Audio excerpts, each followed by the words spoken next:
싸이 두 번의 위기와 세계 1등 브랜드가 되기까지라는 주제로 발표를 하게 된 싸이월드 팀이고, 저는 발표자 정은빈입니다. 저희 팀의 발표 목차는 다음과 같습니다. 싸이는 한국인 최초로 전무후무한 세계 유명 차트에서 순위를 달성하고, 또한 한국을 대표하는 브랜드로서 자리매김하고 있습니다.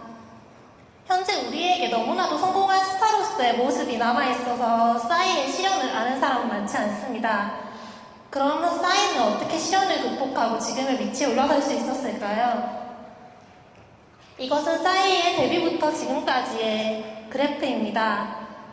보시면 데뷔 초에는 상승세를 타다가 데뷔 이후에 대마초와 군대 문제가 차례로 터지면서 굉장한 위기를 맞이하는 것을 볼 수 있습니다. 하지만 싸이는 위기에서 주저앉지 않고 오히려 위기를 기회로 삼아서 상승하는 모습을 보였습니다. 그렇다면 싸이의 역사와 도전에 대해서 자세하게 알아보도록 하겠습니다. 싸이는 사실 데뷔부터가 힘든 상황이었습니다. 싸이의 가족 상황부터 가족에서도 많은 반대를 했었고, 또한 싸이의 외모 또한 데뷔에 걸림돌이 되곤 했습니다.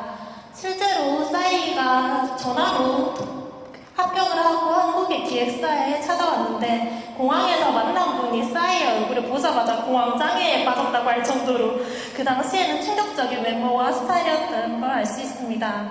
하지만 싸이는 포기하지 않고 회식 자리에서 싸이 본인만의 재능과 개성을 어필하면서 데뷔를 할 수 있게 되었고, 이런 차별화된 연기 컨셉으로 오히려 성공할 수 있었습니다.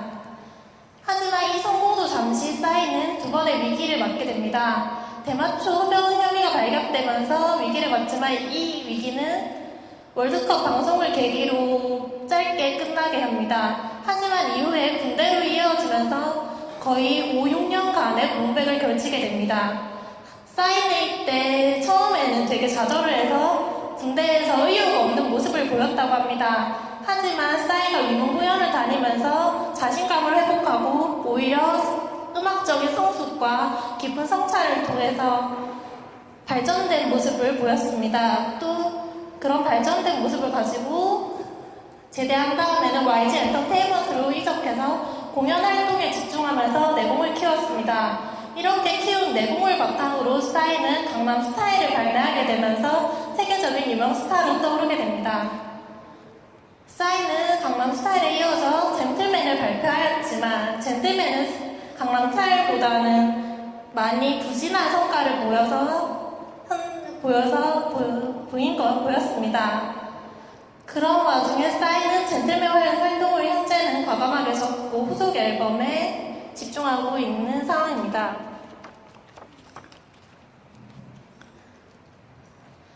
싸이는 어떻게 이렇게 성공할 수 있었을까요? 저희는 데뷔 당시의 마케팅부터 알아보았습니다.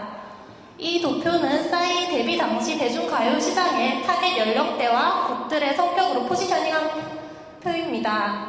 이걸 보시면 아시겠지만 싸이는 다른 가수들이 차지하지 않는 영역에 포지셔닝을 하면서 차별화 전략을 내세웠습니다.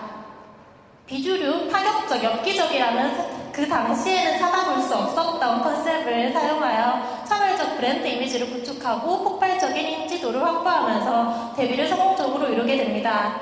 하지만 이후에 발표한 챔피언이나 연예인 등의 곡은 이런 컨셉을 버리고 응원가 컨셉으로, 힘찬 컨셉으로 보통 싸이가 음반을 내놓았습니다. 이러한 컨셉을 다시 돌아오게 된 게 바로 강남 스타일이었습니다. 싸이는 강남 스타일을 발매하기 이전에 다시 대중을 위해서 대중이 원하는 웃긴 캐릭터, 엽기 캐릭터를 돌아가겠다는 목표를 잡고 강남 스타일을 발매하게 됩니다. 이런 강남 스타일을 발매하게 되면서 싸이는 누구도 예상치 못했던 세계적인 스타로 도약하는 터닝포인트를 맞게 되는데요. 강남 스타일은 유튜브와 소셜 네트워크를 통해서 폭발적으로 인기 몰이하면서 해외에 진출을 하고, 해외에서도 또 더 활동을 하면서 더 유명해지고, 이렇게 홍보를 하면서 한국인 최초로 빌보드 메인 차트에 오르기까지 합니다. 그렇다면 이런 강남 스타일의 성공 요인은 어떤 게 있었을까요? 싸이의 성공 요인은 크게 세 가지로 요약할 수 있습니다. YG 엔터테인먼트의 지원, 싸이의 개성과 음악성, 그리고 유튜브와 SNS 크라우드 소싱으로 대변되는 온라인 매체입니다. 첫 번째로 1등 비결 요약은 YG 엔터테인먼트의 개성 존중과 지원입니다. 저희는 왜 하필 YG 엔터테인먼트가 싸이에게 도움이 되었는지를 알아보기 위해서 SM 엔터테인먼트와 JYP 엔터테인먼트와 비교해 보았습니다. SM 엔터테인먼트와 JYP 엔터테인먼트의 경우 회사에서 직접 팀을 짜주고 회사에서 전적으로 프로듀싱을 해주면서 회사가 원하는 그룹을 만든 다음에 해외를 진출하는 전략을 펼쳤습니다. 그 결과 SM 같은 경우는 아시아에서는 성공했지만 미국에서는 사실 실패하였고 JYP 같은 경우에는 미국 중심 타겟을 하였지만 박진영의 컨셉이 실패하면서 실패를 거두게 됩니다. 반면에 YG 엔터테인먼트 같은 경우에는 아티스트에게 전적으로 맡기면서 차별적이고 개성적인 컨셉을 내세워서 차별화 전략을 합니다. 이런 차별화 전략과 특례시장 공략이 성공하게 되어서 싸이는 전 세계적 인기를 얻게 되고 빅뱅은 일본에서 인기를 얻게 되었습니다. 사실 기존의 SM 엔터테인먼트와 JYP 엔터테인먼트는 전형적인 해외 진출 모델을 고수하면서 해외 맞춤형 모델을 제시하였는데 YG는 역으로 자신들의 개성을 내세우면서 신선함을 어필할 수 있었습니다. 이러한 YG 엔터테인먼트의 싸이가 있었기 때문에 이런 싸이의 음악이 더 빛을 발하지 않았나 저희는 생각했습니다. 두 번째 1등 비결은 싸이의 장점과 개성을 극대화하는 전략이었습니다. 싸이는 기존의 아시아 프로듀서들과는 달리 자신만의 음악 체계를 구축하여 차별화된 경쟁력을 확보하였고 또한 싸이는 위기를 겪으면서 훨씬 성숙하여 관객들에게 언제나 최선을 다하고 춤과 음악에 대해서 최선의 투자를 하면서 유머러스한 감각까지 갖추면서 싸이의 강점과 개성을 극대화하여 1등이 될 수 있었습니다. 또한 유튜브와 소셜 네트워크 크라우드 소싱이라는 새로운 매체를 통하여 저렴한 비용으로 큰 홍보 효과를 얻을 수 있었습니다. 실제로 유명 인사들과 파급력을 효과해서 비용 없이 굉장히 막대한 홍보 효과를 내면서 성공할 수 있었습니다.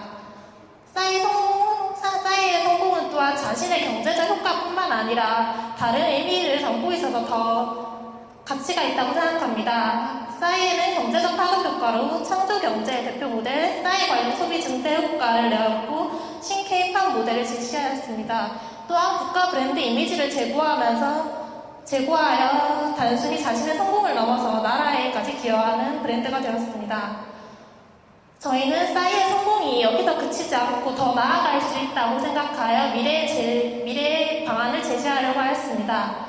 상대적으로 부진하였던 젠틀맨을 분석하였을 때 실패 원인이 강남스타일 국제품이라는 인식 때문이었다는 걸 깨달았습니다. 원히트 원더로 끝나지 않기 위해서 저희는 싸이의 내부적 그리고 외부적 한계를 극복하고자 하였습니다.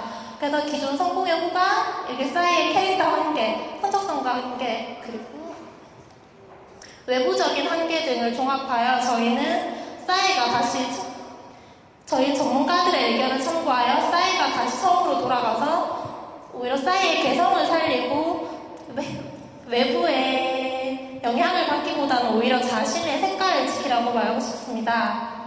싸이 다음의 가수는 또 누가 될지 저희는 싸이의 성공 전략을 다른 가수에게도 정리해 보았습니다. 제2의 강남 스타일로 실제로 평가받는 게 바우어와 크레용팝이 있습니다. 이 두 그룹은 싸이와 똑같이 유머 컨셉과 재밌는 춤 그리고 패러디로 뜨게 됩니다. 이러한 미래 제작진을 제시하면서 각각의 사례들은 전 세계적인 인기를 얻게 됩니다. 싸이는 위기를 기회로 만들고 자신의 브랜드를 찾고 소셜적인 매체를 잘 활용함으로써 원본 브랜드가 될 수 있었습니다. 오늘 기회로 만든 싸이의 노력과 열정에 박수를 보내며 앞으로 싸이의 미래를 응원합니다. 감사합니다.